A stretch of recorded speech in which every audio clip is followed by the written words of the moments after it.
Okay, y'all, so listen, I need an update on the Luigi Mangione trial, bro. This case has pretty much garnered the attention and has been making waves across the world. Seriously, bro. Now, the latest information that I've gotten is that he pled not guilty, right? They got him back to New York and he pled not guilty. And other than that, people have been showing up. They've been protesting. They've been standing out there in support.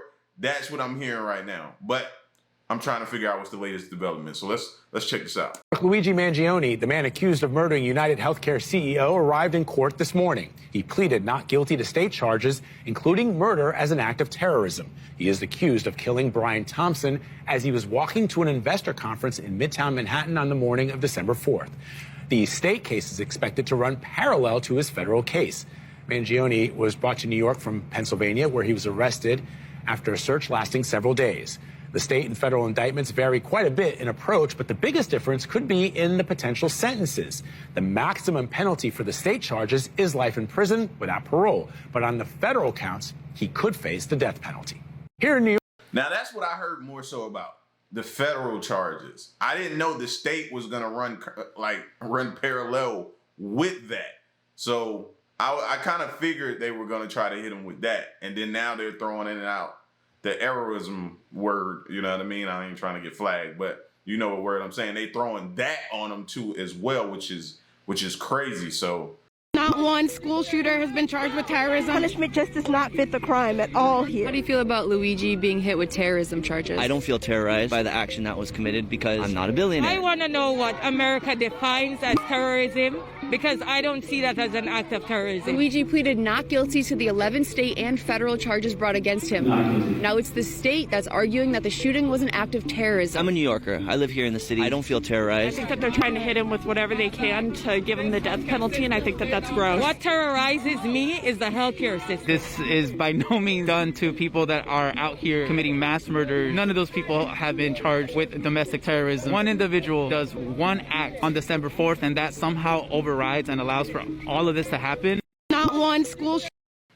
Bro, I don't think I heard anything after that dude said that comment, because I'm not a billionaire. Whoa.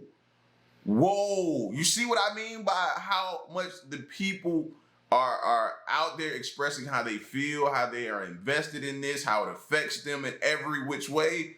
That comment right there is piercing, bro. Whoa. How do you plead to this indictment, sir? Guilty or not guilty? Not guilty. People. The second thing I want to make a record of, Your Honor, is I'm very concerned about my client's right to a fair trial in this case. He's being prejudiced by some statements that are being made by government officials. He was on display for everyone to see in the biggest staged perp walk I've ever seen in my career. It was absolutely unnecessary. It's on a murder. What are you getting credit for as well? You were having.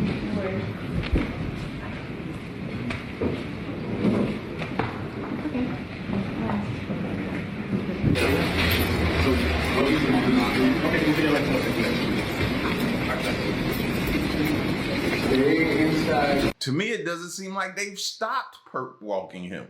Every image or video you see, it's kind of like a perp walk video.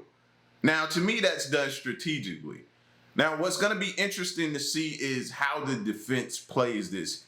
The angle that she's taken so far seems to be like, and I have no legal, you know what I mean, background, history, anything. This is just pure opinion. But it seems so far that what she's saying is pretty much a good angle to take, but it's going to be interesting to pay attention to how she plays this, because the defense is going to be the most important for him. You know what I mean? If they want to if their defense is just to keep him off of death row, if that's the defense, you know what I mean? Or to try to free him, this is all going to be like solely resting on their shoulders. So it's going to be interesting to see how they play this. The Luigi Mangione case is done. It's over. So listen to me carefully. Imagine if there were several witnesses who saw exactly what happened. the day that the United Healthcare CEO was shot, okay? And let's say witness number 1 comes out and tells their account of the story. Then witness number 2 comes out and tells their account of the story, who knows nothing about witness number 1 or their story. And then witnesses 3, 4, 5, 6, and all the other ones all confirm each other's stories, and they know nothing about each other or their stories. That is never going to happen, and here's why. It's like the O.J. Simpson trial. That thing became so popular and so public, that trial, that no one would want to come out and be a witness because they'd probably get death threats. And what happens? The family never gets justice. Someone could have saw exactly what happened, be it O.J. Simpson or whoever unalived those 2 people that night, but they'll never want to come out and say it. So my thing is, I don't think any trial should become allowed to become that public. The news media shouldn't be able to cover it until a verdict has been reached. You're not in the times today, bro. You're not, it's going to be impossible to stop this. It's already there, pretty much. The coverage, it's already there. So thinking you're going to be able to keep this under wraps, it's not even possible, bro. You know what I mean? I'm pretty sure the judges are going to try to keep the cameras out of the courtroom as much as possible. But man, that whole place is going to leak. There's no way you're going to be able to stop the leak and the information from coming out from who's who, possibly maybe the jurors, all of that type of stuff, man. That we live in a day and age where the impossible of the impossible gets leaked. And I don't see it no different for this case. Because think about Luigi Mangione. His attorney was just saying this. She said, everyone's treating him like he's the criminal and he deserves a fair trial, which is true. Even people who like Luigi Mangione and they think he's like a hero for this whole thing because it was United Healthcare CEO, they like him because they think he unalived the United Healthcare CEO. And that, to me, ruins the case right there because it makes the assumption that he is the person who committed the crime. What do you think? I want you to take a look at this video. As Luigi Mangione is leaving the courthouse, this reporter says to Luigi, do you want to say something? Immediately after Luigi hears that question, I want you to focus on the reaction to his face, and then I'm going to come back and tell you exactly what I see. Luigi, want to say something?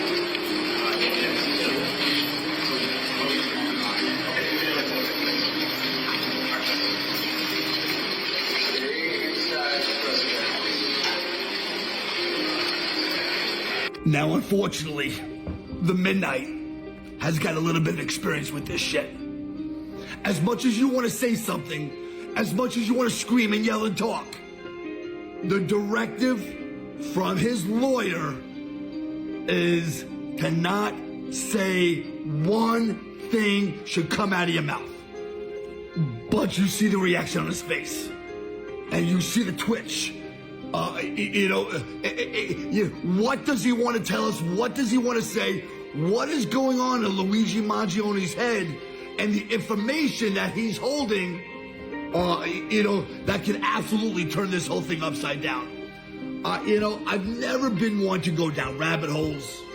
I've never been one to say I'm a conspiracy theory and all that shit. I've never been any of that. I look at a story, I look at the news, I report it. But something it's just not adding up. And the whole thing is just not adding up. As I'm watching him walk down, as they're protecting him, keeping him safe, it's not like they're guarding a criminal. It's like they're trying to keep him alive. It's absolutely incredible to watch this whole thing unfold. But to see the twitch on his face is clearly saying, my God, to the people, I have so much to tell you. Yeah, I think he has a lot to say, but I think it's smart. It's working for him so far. The media is eating it up. The people are eating it up. If I'm his lawyer, I'm telling him, don't say nothing. The people are talking just as loud for you. We all know he's intelligent. We've seen the video of how he was as a valedictorian. We saw that. We know he's intelligent, and probably when he speaks, it'll be eloquent, it'll be thought out, it'll make sense. All of this type of stuff will happen. But right now, his silence is golden, I think. I think he's being advised by his lawyers the right thing to do is just stay quiet. Don't say nothing. Because the moment you say something, it could then be weaponized against you, correct? So I would be like, hey, just keep quiet. I know this is tough. We got a long road ahead. Be quiet.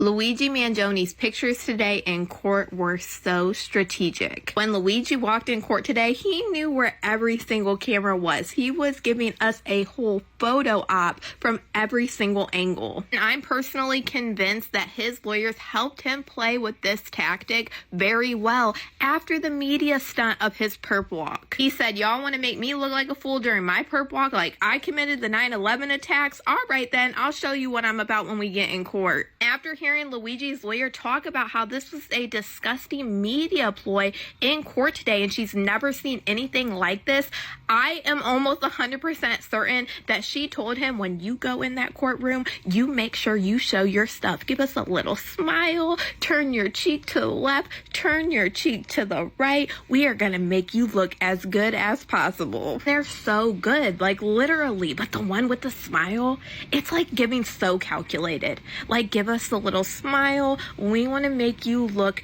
as good as possible after they tried to make you look insane with 1 million police officers behind you with some big rifles. I feel like his lawyers were using this to clap back on them terrorism charges and clap back hard. And honestly, good for them, because they should, because he should be held to the same standards as any normal person. And I couldn't stop laughing because this man is reminding me so much of Joe Goldberg.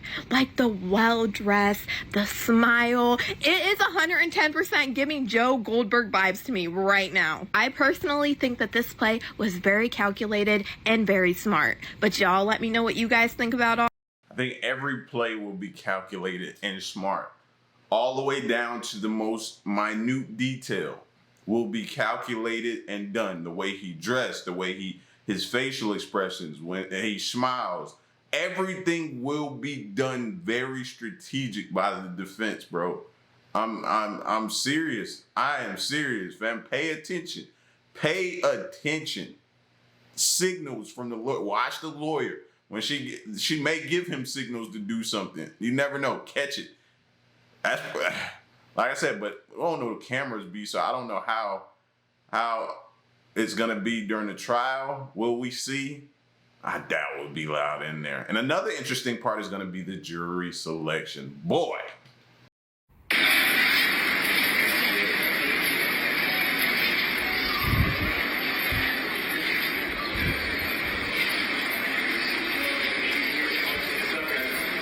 we go. Man, he did whistle right there, bro. Y'all be catching the slightest little thing, bro. And here we are again with another perp wall. I mean, that's the same one, but it's everywhere. That's why I keep saying, like, you keep seeing that perp wall. That's why I say that there was definitely done strategically.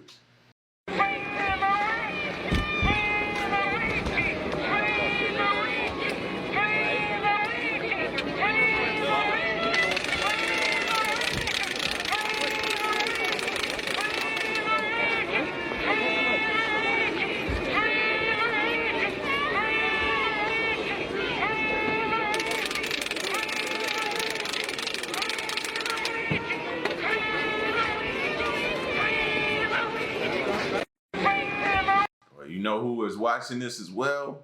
Insurance companies, fam. They are glued to the screen every day. And to hear these type of chants, it gotta be sending like chills through the spines of these CEOs of these insurance companies and different things like that, bro. The people are united right now against this stuff. And it is, you can see it, you can hear it clearly. And yeah, but we'll see what the response is from them. I have to tell you what I just found out about the Luigi Mangione case and what that can mean for you, especially if you're talking about him. So first of all, I feel like I'm living in two worlds.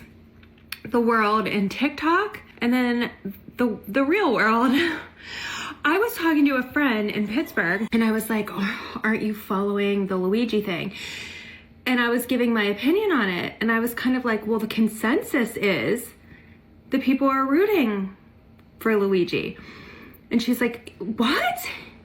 He, and I was like, yeah, but like one influencer that I follow, the Tally Berry, I think, she was like, we all know his cheese is sliding off the cracker. It's like, the consensus is that, from what I'm seeing on my algorithm, it's like, yeah, we know he's a little, but people are so angry with the healthcare that's like the bigger narrative of it all is the healthcare system. That you look at him like, you know, a little like, I mean, I don't want to get myself in trouble. So, but what I wanted to tell you is I was just listening to a lawyer and an author who I will tag in this post. She has a really good, smart summary. I'm just giving you the recap. And she says they charged him with terrorism basically to go after Americans' free speech because of 9/11 and the Patriot Act. If someone is a terrorist, anyone who supports them can then be under investigation. So I guess what I'm saying is, be careful what you're saying, because this is really an attempt to slow down what's happening here on TikTok. Maybe it's just my algorithm though. Maybe in the real world, like I've surveyed a few family members from Pennsylvania and they all were like, what are you talking about? So I don't know. Am I crazy? Are you with me here? Maybe I just need to get off of this algorithm. I do know I'm paying a ton for insurance and nothing's ever covered. I also know that I have family members and friends, older family members and friends who didn't go to the hospital when they had symptoms because they didn't have the ability to pay for their medical bills and they ended up dying. That's what I know. I have to tell you what I just found out. It is going to be interesting to see how people's content is either suppressed or not throughout this whole thing. You know what I mean? And it's going to come down to people's, I mean, you can't blatantly do certain things because some of these platforms do have guidelines that you have to stay within. You know what I mean? So I try to be objective. I don't try to sway people either way, both. I don't try to do that. I try to be as objective, receive the information, comment on the information as to what I'm seeing, what I'm hearing, what I feel about that, what I think is going to happen, without trying to sway anyone's opinion. And that's a fine line that you have to kind of toe. But yeah, you say certain things, you support certain things, your stuff can either be flagged or taken down depending on what platform you're on. It's true. The lawyer for the accused killer of the United Healthcare CEO, Brian Thompson, says she's worried about Luigi Mangione getting a fair trial after what she calls the biggest perp walk ever seen. She says Mangione is being treated like political fodder. There was no reason for the NYPD and everybody to have these big assault rifles that, frankly, I had no idea it was in their arsenal. And to have all of these, the press there, the media there, it was like perfectly choreographed. And what was the New York City mayor doing at this press conference, Your Honor? That just made it utterly political. A spokesperson for the mayor says, quote, showing up to support our law enforcement and sending the message to New Yorkers that violence and vitriol have no place in our city is who Mayor Eric Adams is to his core. Let's bring in criminal defense attorney Mark Eiglarsh. Thanks, Mark, for being here. Appreciate your time. My pleasure. Yep. What do you make of this argument that Mangione might not be able to get a fair trial? Is there anything to that? I mean, there's support for this man. I mean, people have donated to his public defense, or to his defense fund, rather. There's obviously division in the public about how people feel about him. So what do you make of her assertion there? Okay, so some of her arguments are valid. She starts off, and I was with her, and I wanted to be with her because she's got a tough case. Number one, he deserves a fair trial. Well, of course, the Constitution requires that. I'm with you. Secondly, he deserves a presumption of innocence. Well, yeah, in a court of law, not necessarily the court of public opinion. I'm with you. And then she brings up, but they have no reason to have those big assault weapons around him. What? You'd prefer what? Slingshots and pepper spray? Stay in your lane. That has nothing to do with you. We didn't take a course in law school that has to deal with how to protect an inmate and how to... I didn't think about that. He made a good point right there. I didn't even think about that. See, this is why I like to hear from from attorneys and stuff like that, because they're going to ultimately give you the game of how they would play it and how they would go at this and the mistakes that they think the attorney or the defense is making right now. And that clearly went over my head, but he has a point. Like, what do you think? You saw what's alleging that he has done. So how would you think they would be walking him?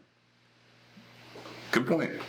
Stop bullets from hitting him. That's on law enforcement. So some of the things she said was valid. They did do a big perp walk that they don't always do. It's a bit over the top, but I believe ultimately she'll get a fair trial if this ever really does go, and I don't think it's going to go, by simply asking jurors, regardless of what you've seen, can you focus on the evidence and the law provided and make a decision based upon that? Yeah, she also kind of poked at Eric Adams, And like he says, for his protection as well, bro. Like, understand how big of a magnitude this case is, right? And not everybody is for him. What we're seeing is the support for him, but not everybody feels that way. That's what that TikToker earlier alluded to. Like, she was seeing different things and hearing different people say different things. So it's the people that are silent that you have to worry about too. So not only are they worried about him, but it's also for his protection. Great comment. And make a decision based upon that. Yeah, she also kind of poked at Eric Adams, the bribery and fraud charges that he faces, saying that he should know more than anyone about the presumption of innocence. But I want to follow up on one thing you just said. You don't think this is going to trial. What do you think happens? Okay, so here's what's going to happen. It's like a chess game.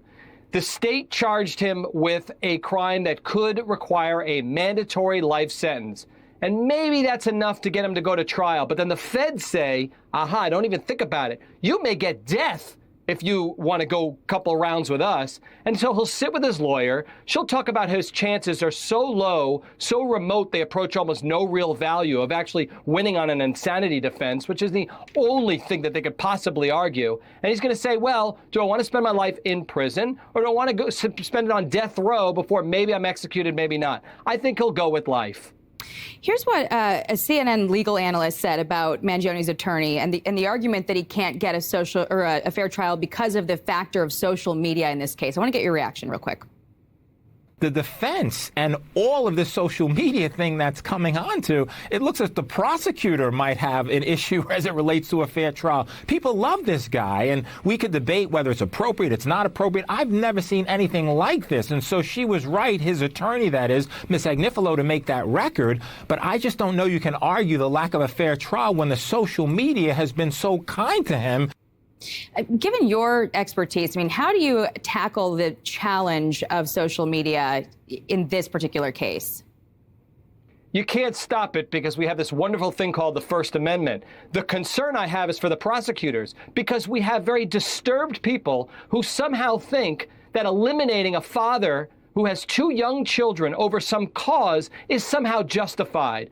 I'm worried about stealth jurors, people who claim they could be fair but have an agenda that they want to go and acquit this guy who's got abs and looks handsome to some. See, that's what I was saying too. The jury selection is going to be really, really, really important. You know what I mean? And in the previous video, I said that some people didn't like it, but bro, a man lost his life who has a family. He was unalived and has a family. Like, put yourself in that family's shoes of what they're going to. I always want to send prayers and condolences to the family of the lost loved one, bro. Like, you have to be human in this situation. And I get the support, like, but someone did lose that. So it's tough. It's tough. And a lot of people don't like me saying that, but man, somebody was unalived. That repulses me. That's an important point, stealth jurors. All right, Mark Eiglash, thank you so much for being here. Appreciate it. Just a few hours ago, the man accused of killing United Healthcare CEO Brian Thompson pleaded not guilty to New York State murder and terror charges. If convicted on the state charges, Luigi Mangione faces a maximum sentence of life in prison without parole. Federal conviction could lead to the death penalty. And the high-profile assassination of Brian Thompson has prompted a visceral reaction among many, including a senior citizen in St. Pete. His ongoing health struggles and denial by his insurance company have him speaking out tonight.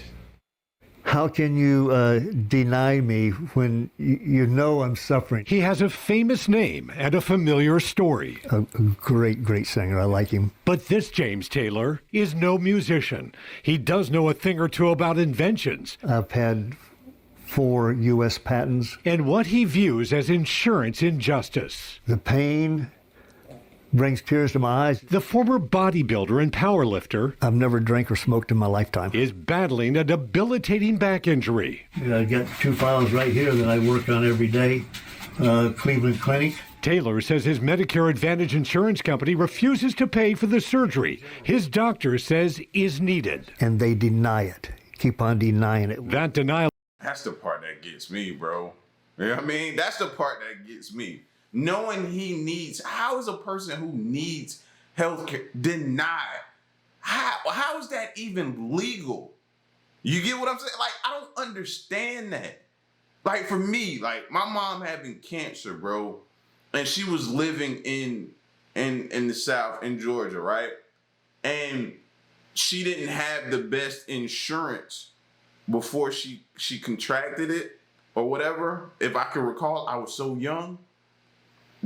And she wasn't getting the best treatment that she had to, in order to find and scratch and claw, she had to move back up north to find doctors that would take her with the type of insurance that she had, and then try to get other insurances, because now that she's been diagnosed with this, she wasn't getting any insurance.